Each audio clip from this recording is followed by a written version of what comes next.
Okay, and now we've got Andrew to show us his studio setup. What have you got running? I think it's rather unusual. I've been playing drums since I was 14. That means I've been playing drums for 1 year. Yeah. Anyway, I think most drummers would like a full-fledged acoustic setup with a mic'd up room and all that. But at some point, I realized that it wasn't that practical. So we actually spent some money and we got a Roland TD20. The TD20 actually refers to its module. And the rest of the pads are interchangeable for any pads that you want, right? So right here we have a 6-piece kit with 3 possible cymbals and 1 hi-hat. The module comes with 50 different preset kits, which I can demonstrate to you. So for example, you can actually cycle through the kits. So it's almost like a guitarist having effects pedals for a drummer, which I found really useful. And right now, it's hooked up with SPDIF to the sound card, as John was showing you guys. But for recording, for extra flexibility, we actually have more MIDI sounds in the computer. Steven Slate drums, which is one of the top in the industry. What else do you need to know? Of course, in the studio, we prefer it to be silent, right? So we record with monitoring coming from the sound card, and this goes straight to the computer via MIDI or audio. It's very funny. For our CD Malaysia 2.0, there were actually some tracks that have acoustic drums, which was recorded in my very own bedroom, right? And there are some tracks which started off as acoustic drums, but later on were changed to, and if you guys can tell the difference, you guys should drop us an email. But right now, this is the setup we have right here in Breaking Records. And I actually have another setup at home, which I have a really cool room where I have an acoustic Tama kit right next to an electronic kit. So I have an option to do both at home. Yeah. So of course it's a bit different. Live, we generally go with a full-fledged acoustic drum set.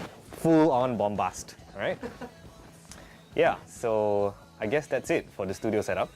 Okay, Roland, I think, my personal opinion, they don't pay me anything to say this, but Roland, in my opinion, are the top players in the electronic drums game, and their sensitivity and realism is second to none. So this is the flagship, top of the line. Right, so for example, this is their flagship kit they call V Pro. Right?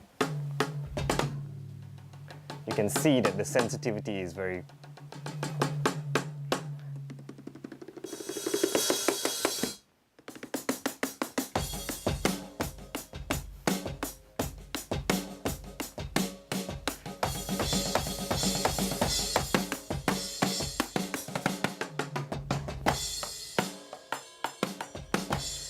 Yeah, so the realism is so good that I sometimes forget that I'm playing on an electronic kit, yeah. So yeah, we record like this, and this is my preference really, compared to having all the bells and whistles of an acoustic kit in the studio. I think personal preference is still, the first consideration, because there are many brands out there. They all have different approaches. Some of them use gum rubber, for the surfaces. Some of them use mesh heads for the surfaces.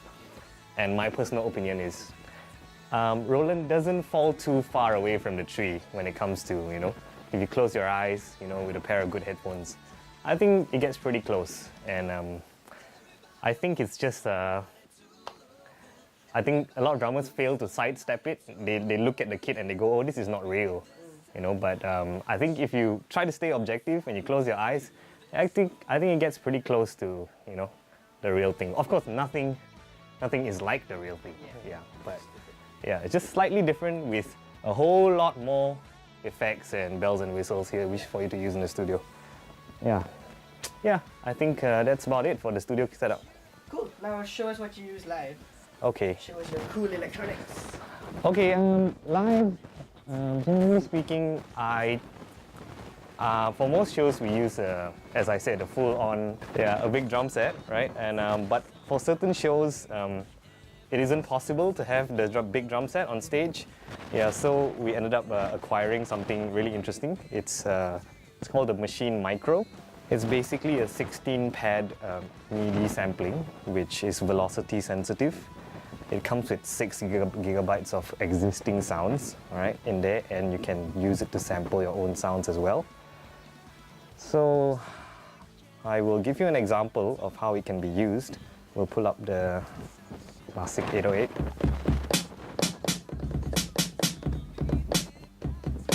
And in shows where we can't, have a full-on drum set, this is pretty useful to simulate like a percussionist. This has a really cool function, which I've never seen before I got this thing. It's called step mode. So for example, if I hit play, and let's see. You can see the pads light up in sequence, right?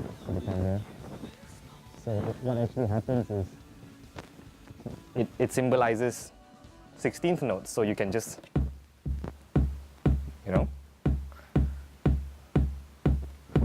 you can just highlight the pads that you want. And I think this is a very cool feature, and you can start and stop it whenever you like, right? I think this has made a lot of difference for us live. Yeah, and I think a lot of existing samples that can't be played with acoustic instruments will also come out of my MacBook, and we use this all the time, really, when we play live. Yeah, I guess that's all I have to say. Like I said, there's like an ocean of like patches in here, so you can really select everything. And the cool thing is you can actually select different groups. You can put the patches on different groups so that you can remember them. And different colors. Yeah. And you can color code them as well.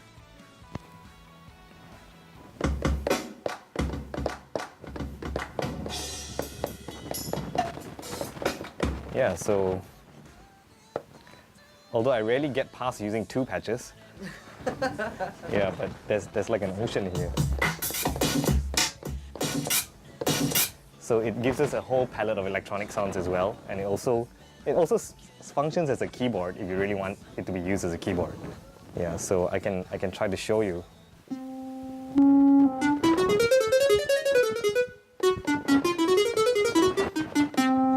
Yeah, so you can really get anything that you want from this out of the 6 gigabytes of samples. So if I'm feeling like a keyboard player, I'll just become a keyboard player that day. Yep. Yeah, that's all I have to show you. We don't have the huge, normal big drum kit to show you here, but yeah, this is what's different, I guess, with Paper Plane Pursuit. Very cool. Thanks, Andrew. You're welcome.